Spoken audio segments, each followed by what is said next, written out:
En premier lieu, je voudrais remercier les candidats et candidates qui ont accepté l'invitation du Comité de défense des droits de la table de quartier.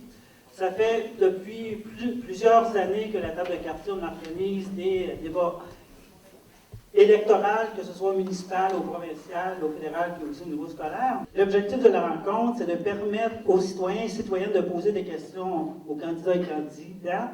Vous avez eu le privilège de donner votre avis en soulignant un thème qui va être posé éventuellement aux personnes en avant. La soirée, c'est une soirée aussi que les personnes, il n'y aura pas une interaction entre les candidats et candidates. Les gens ils vont s'adresser à la salle, il n'y a pas de débat. On va éviter immédiatement. Le tour de parole a été, au fur et à mesure, a été fait hier. Il y a eu un tirage au sort, donc à chaque fois que les personnes vont prendre la parole, il y a eu un tirage au sort différent. La première personne qui prend la parole, qui va faire une présentation de 2 minutes de pourquoi elle se présente aux élections, c'est Mme Saint-Cerny. Oui. Alors, bonsoir, Anne-Marie Saint-Cerny. Ce matin, dans le journal de Montréal, il y avait un article qui nous apprenait encore qu'on va payer près d'1 milliard de dollars à des promoteurs privés pendant qu'on n'est plus capable de chauffer nos maisons à l'électricité. Et voilà la bataille que je mène depuis 1992 contre Hydro-Québec et le gouvernement. C'est le genre de bataille que j'ai menée pendant 30 ans. C'est ce que je suis. Notre pays est riche. Le Canada est riche, le Québec aussi. Et pourtant, il y a de la misère. Il y a du chômage. Il y a, si l'on compte les évasions fiscales légales et illégales, il y a 800 milliards de dollars qui nous appartiennent et qui dorment et qui font que nous n'avons pas le développement dont nous avons besoin. Ce n'est pas une fatalité, ce sont des choix politiques. Il y a quelques années, 5 jours après le drame de Mégantic, j'étais en train de voir le résultat du développement économique que nos gouvernements fédéraux nous offrent. Le pétrole de l'Ouest qui va passer au Québec. 5 jours après, les ruines fumaient, 47 morts, plus 2 suicides, 49 morts. Ce n'est pas une fatalité. Le train de juridiction fédérale, le pétrole, le rail. Pourquoi voter pour le Parti vert? Pourquoi est-ce que nous sommes là? Parce que nous apportons des idées neuves. Nous sommes résolument social-démocrates. Nous n'avons aucune attache avec l'establishment, avec les grandes corporations ou aucun lobby.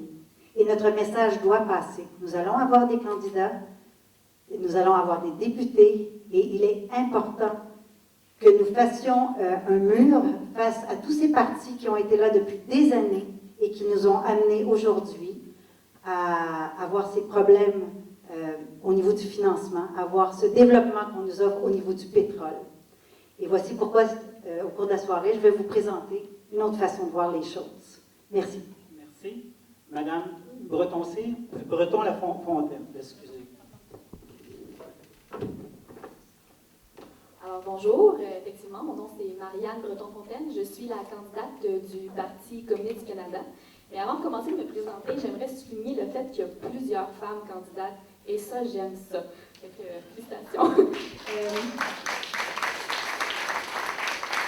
Donc, dans la vie de tous les jours, moi, je suis maman, j'ai un petit garçon de 5 ans, je suis étudiante en droit à l'UQAM. Je suis aussi une travailleuse, je dois payer des factures comme tout le monde. Puis, je suis militante depuis plusieurs années, alors ça va être ma 3e élection. Je suis militante féministe, militante étudiante, militante communiste. Alors, le Parti communiste du Canada, nous, on est un parti qui, d'abord, considère le capitalisme comme un système foncièrement pourri, carrément. On pense que le système ne permet pas à chacun et chacune de réaliser ses rêves, de réaliser son plein potentiel, et que fondamentalement, c'est un système injuste. Alors, c'est pour ça que nous, on milite pour changer ce système, le remplacer par le socialisme, qui serait un système plus égalitaire, plus démocratique, donc un système où, collectivement, on pourrait décider de notre destinée à chacune. Donc, c'est sûr qu'on ne fera pas la révolution le 19 octobre, je ne pense pas que ça va être le cas. Et pourquoi le Parti communiste en participe aux élections? Nous, c'est qu'on désire participer au brassage d'idées, on désire que les gens se rendent compte qu'ensemble, il est possible de faire des importants changements, de faire des réformes pour lesquelles on lutte régulièrement tous les jours à l'extérieur des élections.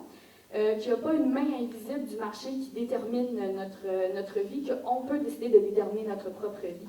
Alors, le 19 octobre, je vous invite à voter parce que mettre Harper dehors, je pense que ça va être très, très positif.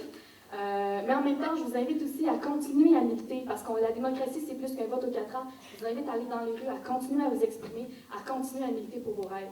Voilà. Merci. Je donnerai la parole à Mme Dandenot.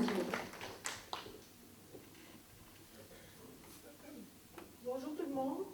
Mon nom est Christine Dandenot. Je suis du Parti marxiste-léniniste du Canada. Ma profession, c'est que je suis secrétaire dans un bureau de comptable. Et mon implication date du mouvement étudiant en 1974 où je commençais à m'activer pour la défense du droit à l'éducation contre le régime des frais de bourse et qui est toujours une bataille aujourd'hui. Notre parti présente 70 candidats à l'élection, 21 au Québec, avec un programme qui est centré sur toute la nécessité que le peuple s'organise pour devenir les décideurs dans la société. On appelle un renouveau du processus politique pour faire en sorte que les gens aient un rôle actif pour décider de la direction de l'économie. En ce moment, on n'a aucun contrôle sur toutes les décisions qui nous affectent à tous les jours et c'est des intérêts privés qui sont aux commandes. Alors, c'est pour ça que ça cause énormément de problèmes, que ce soit au niveau de la pauvreté du logement, que ce soit au niveau de la destruction de l'industrie manufacturière, de l'emploi au pays. Cette direction-là qui est adoptée, qui est défendue par le gouvernement Harper et par les libéraux précédemment, c'est des gouvernements qui règnent pour des intérêts privés et notre parti, dans ce sens-là, appelle un renouveau pour s'organiser ensemble pour devenir les décideurs. On travaille à tous les jours, très fort, on fait des grands sacrifices. Il y a énormément d'insécurité parmi la population, mais quand vient le temps de voter, on n'a aucun contrôle sur quel programme va défendre les droits de tous et va assurer que tous vont pouvoir vivre et avoir un bien-être dans la société. Que ce soit les plus démunis, que ce soit les femmes, que ce soit les travailleurs. Alors ça, c'est un des aspects. L'autre aspect, c'est qu'évidemment, on est en faveur d'un gouvernement anti-guerre. On est très opposé à la direction que le gouvernement prend en ce moment pour la guerre et l'agression à travers le monde, avec les fonds publics pour aller massacrer des peuples et des populations entières pour des intérêts privés. Ils envoient nos jeunes comme chair à canon. C'est la direction qui est de plus en plus grande que le gouvernement prend dans cette direction-là et c'est totalement inacceptable. Merci. Je donnerai la parole à M. Marchand. Bonsoir à tous. Il y en a quelques-uns d'entre vous qui m'ont déjà vu ici il y a 18 mois. J'étais devant vous, candidat à l'élection provinciale, et j'avais fait une promesse ce jour-là. J'avais fait la promesse que je ne disparaîtrais pas et que je resterais. Et je l'ai tenue. Je suis ici devant vous avec le Bloc québécois parce qu'il y a 7 ans, je suis arrivé dans Hochelaga-Maisonneuve, puis je suis tombé profondément en amour avec ce quartier-là. Je suis arrivé de la banlieue, il ne se passait rien, je suis allé à Verdun, je ne m'y sentais pas bien, mais quand je suis arrivé ici, il est arrivé quelque chose, il est arrivé cette espèce de fébrilité, l'espèce de bouillonnement qu'il y a dans Hochelaga avec ses organismes, avec ses gens, cette espèce de village au cœur de Montréal qui vient nous chercher. Et c'est pour ça que je suis devant vous aujourd'hui, parce que j'aime les gens d'Hochelaga, j'aime mon quartier, puis j'ai le goût de faire une différence durable pour les gens qui sont ici.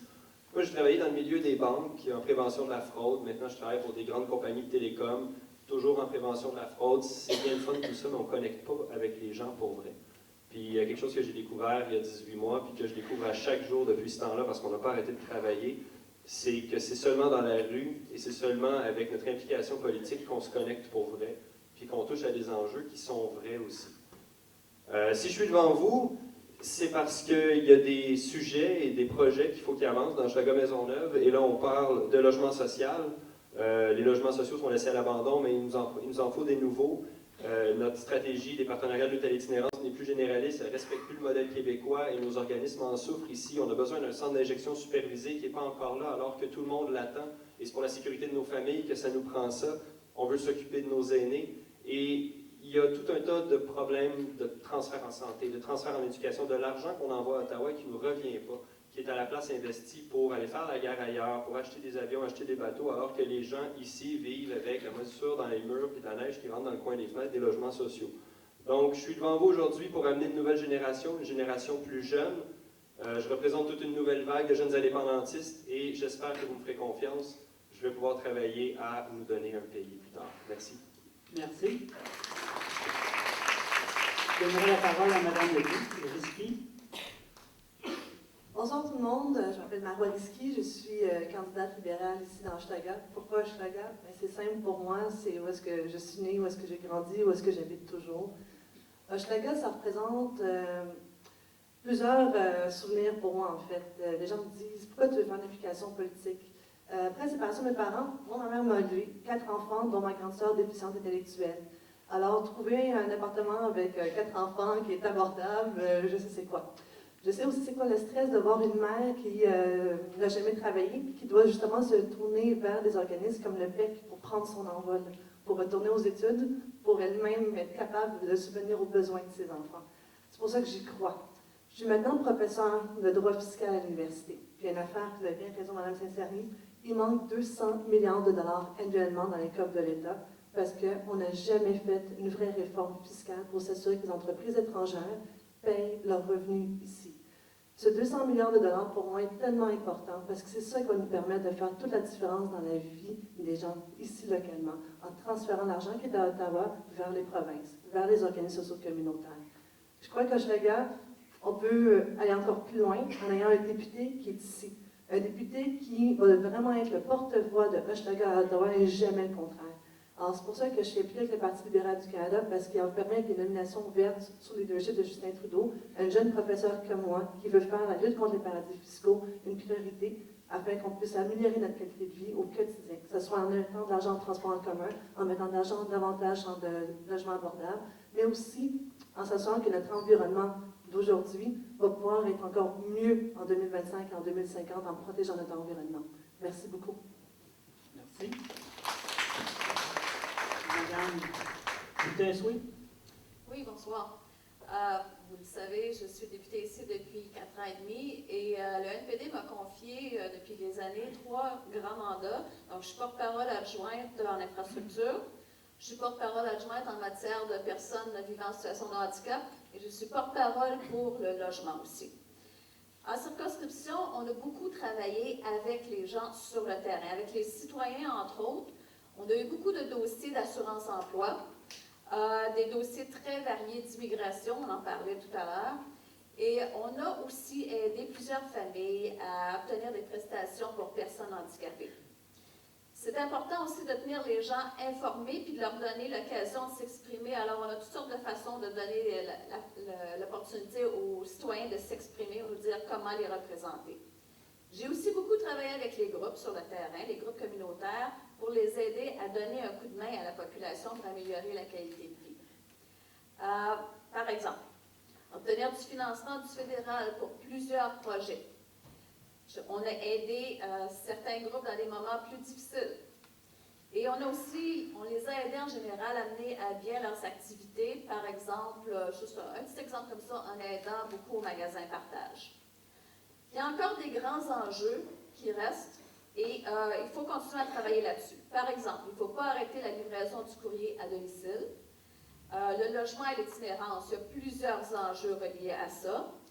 Il faut aussi s'assurer que tout le monde est capable de rejoindre les deux bouts. C'est pour tout ça que moi, j'aimerais que vous m'accordiez un second mandat.